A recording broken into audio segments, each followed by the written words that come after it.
So whenever I feel bored, the first place I go is YouTube Shorts.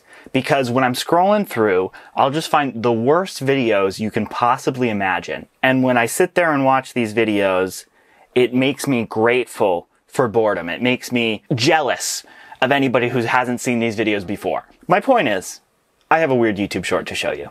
So listen up. What are you blowing the whistle on? That there are technologies at the South Pole Station that people can't even consider that exist. I can't even consider it. These technologies are so advanced, I can't even think about them happening. The ice cube neutrino detector is not simply a passive listening device as presented for the science that they're claiming it to do. It also has the capacity to transmit. The ice, what are called digital optical modules, DOMs. They're about the size of a bat. DOMs. I know what he's talking about. In elementary school, I knew somebody named Dom. So I think, yeah, I mean, I'm following along. Basketball.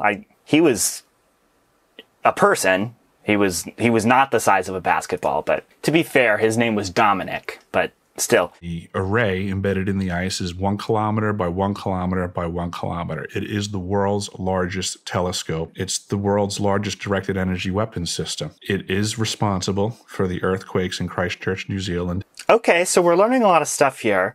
Apparently there's an ice cube in the Arctic, if I'm like picking up on this correctly, and it can transmit lasers, I think, or something. So yeah, needless to say, I saw this and was immediately fascinated by it. And I'm not the only one. The comments are filled with people. If he genuinely knew that much, he'd be dead now. Ooh, that's deep. You can tell he is the real deal because he wears his uniform everywhere he goes, rather than a casual outfit like us normals. What's the deal here? What's going on? Who is this guy and what's his deal? So this guy's name is Eric, and I looked into him a little bit because I wanted to see some background before we dove into this podcast episode.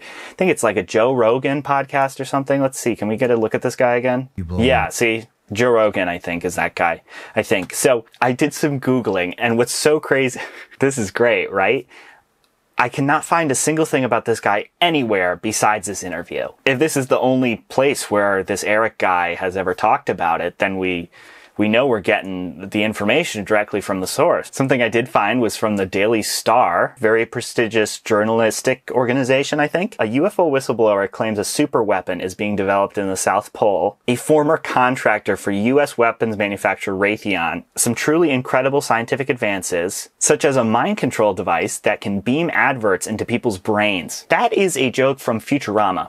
Didn't you have ads in the 20th century? Well, sure, but not in our dreams. That is not real life. I think Eric might be a little confused about that part. The only comment on this article is from somebody named Fish Sticks, and they say, sounds legit, I'm totally convinced. Raytheon is an aerospace company that provides advanced systems and services for commercial, military, and government customers worldwide. You were in the South Pole from 2010 to 2011. Let's talk about what you were doing down there. You got it. Okay. Wow. So this is a bit of a pattern with conspiracy theorist type people that you see every so often. As Joe Rogan very briefly brings up there, Raytheon is apparently a company that Eric worked for, but they're a military contractor. It is absolutely true that they have done so many crimes. There's like so many human rights violations and like profiting off of war and terrible stuff. I can't even begin to like go into everything that they've done. So that's your story right there. Report on that. We don't need to make up something stupid about like in the ice, there is a basketball and it shoots a laser beam up into the sky. If you can allow me to go off on a tangent for a second, this kind of reminds me of the free energy conspiracy people. I'm not sure if you're familiar. Basically, somebody will plug an extension cable into itself and then say they have infinite energy. This, of course, violates quite a few laws. And really, these are the most important laws, the laws of physics. You heard me. Lock them up. Throw away the key. This whole free energy thing has been around for as long as we've known about electricity. And it's something that continues to con people. And it is always a scam. But the irony, of course, is that you can generate electricity for free using something that us heathens call renewable energy. Embedded in the ice what are called digital optical modules, DOMs. They're about the size of a basketball. Dominic, we talked about this. He's not the size of a baseball. It is responsible for the earthquakes in Christchurch, New Zealand in 2011 on the front end of the year. How do you know for a fact that that was responsible for that? Provided documentation from the actual manufacturer's specs. So this unit was constructed, operated, and maintained by the University of Wisconsin. And just like every other device on the planet, whether you're driving an M1 Abrams tank or operating the ice cube neutrino detector, there's operator's manuals. Okay. Okay. Good. I'm glad Eric cleared this up for us. Okay. Because I was getting a little confused there for a second. You know how the tank you have, that you drive around? You know how that tank has an operator's manual. There's a little tutorial video online of how to load it. Well, it's the same thing with the Ice Cube Observatory, apparently. They also have an instruction manual on how to load it with laser torpedoes, I guess. Right there in that information.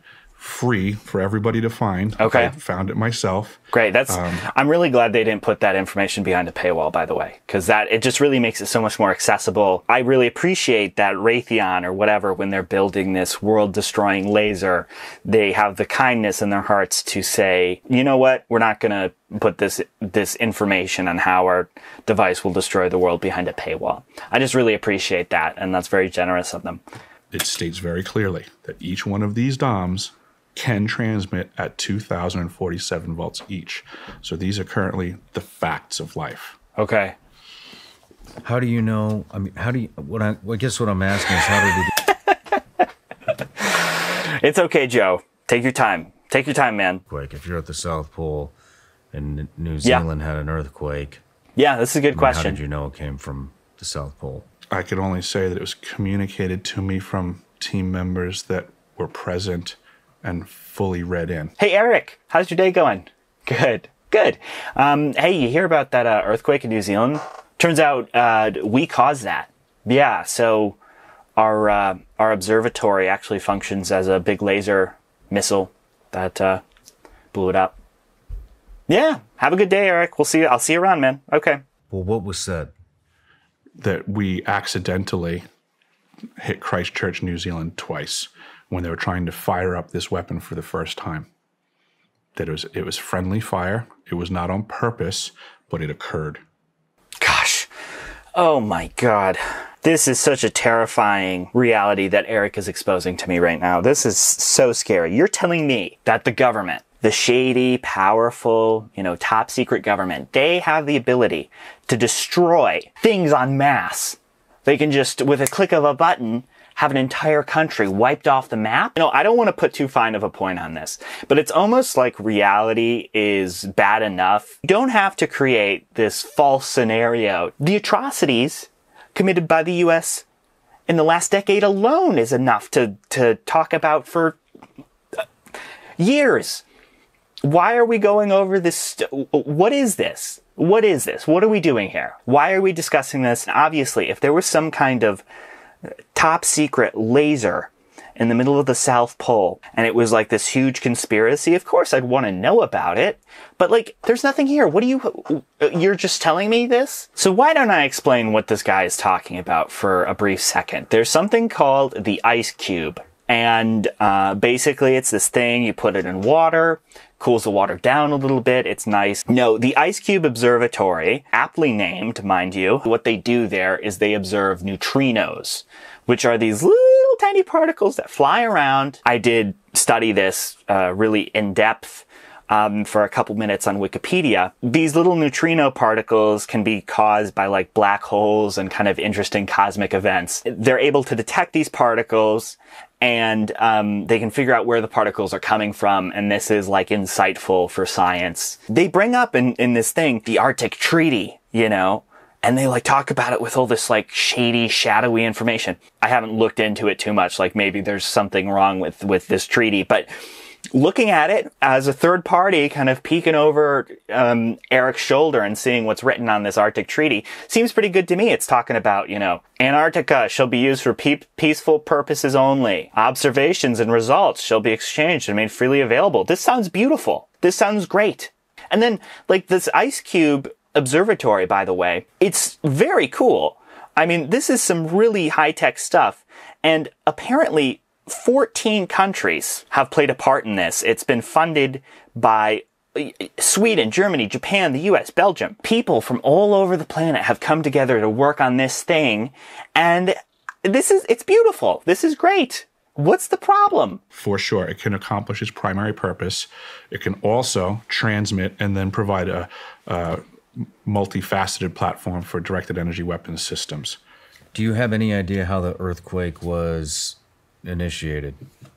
From misfiring the system. They misfired the system. And they must have had the knob set to, like, detect neutrinos, and somebody must have bumped it over to cause an earthquake in New Zealand. That's a pretty rookie move, and honestly, I expect more from CERN, the National Science Foundation, etc. I feel like they could do better, but it happens to the best of us. So they do a lot of things.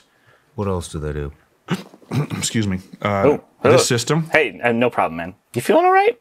Hey, take your time. It's fine. It detects the neutrinos that are apparently coming off of the new exotic propulsion systems for either off-world UFOs or reverse-engineered stuff on our planet. Of course. Of course. So just like we have all the other air traffic control tower that exists, this is that facility. Back to track. Poor guy didn't get enough coffee. He wasn't ready for this. Oh, for the purposes of science, they're claiming that there's a lot to be ascertained by understanding from cosmic occurrences. Yeah. It's about that vague. This is what they spend our tax dollars on. Oh, some guy from Raytheon is complaining about the few dollars we give the National Science Foundation.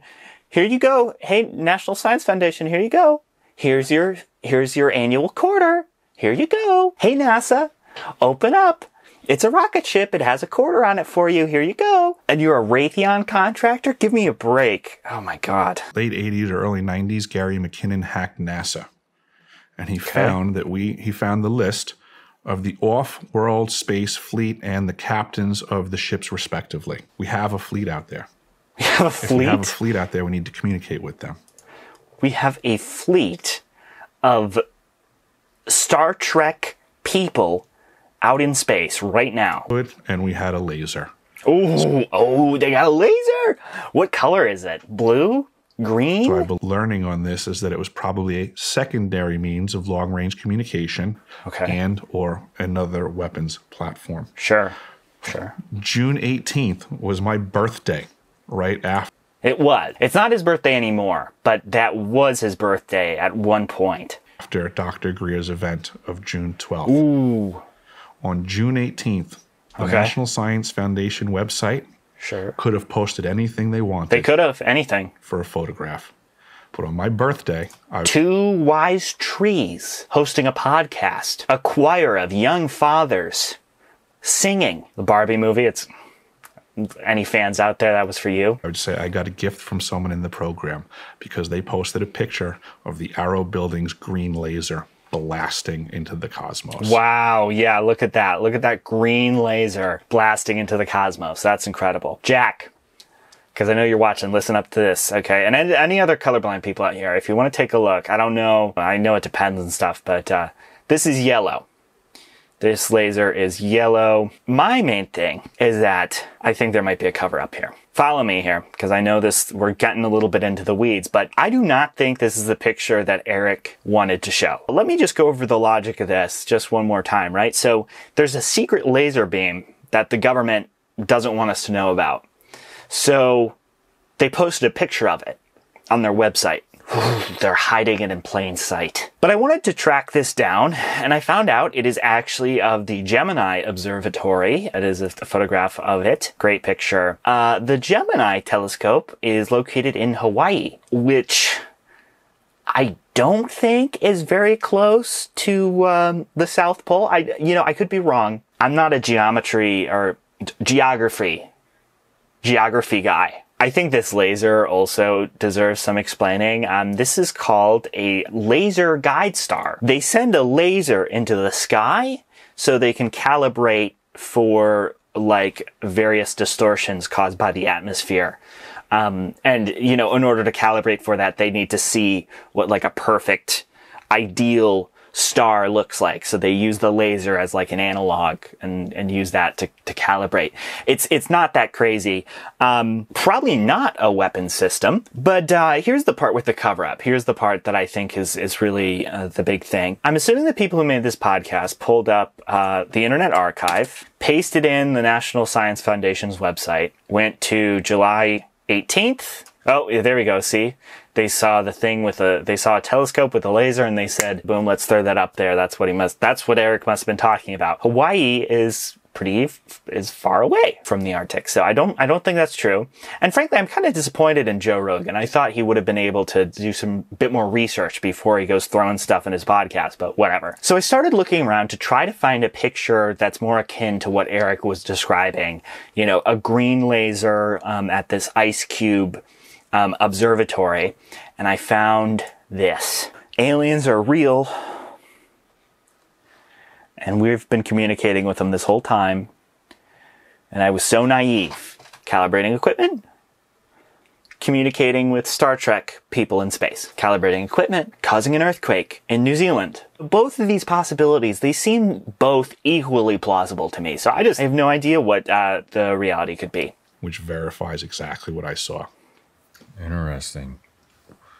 And you think that might be a communication device? Oh, they'd be communicating with So your alien had a room at the Holiday Inn. Look at all that compassion. Feel the charisma in his voice. They do show pictures of Eric, you know, in a place with a bunch of ice, I guess. So that has to be worth something. I will say that I think it's possible for somebody to be a plumber and a firefighter and also believe things that aren't true. It's kind of hard to tell in a situation like this if the person is being genuine or not.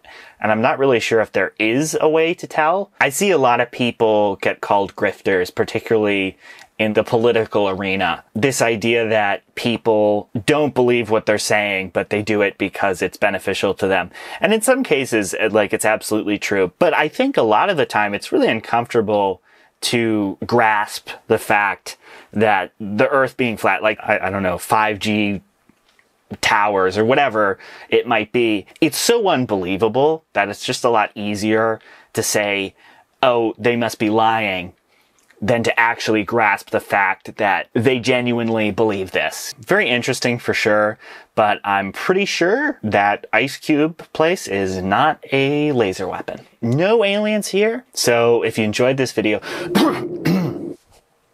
oh, excuse me. Sorry. If you enjoyed this video, please stick around because there's going to be more coming soon. And yes, bye.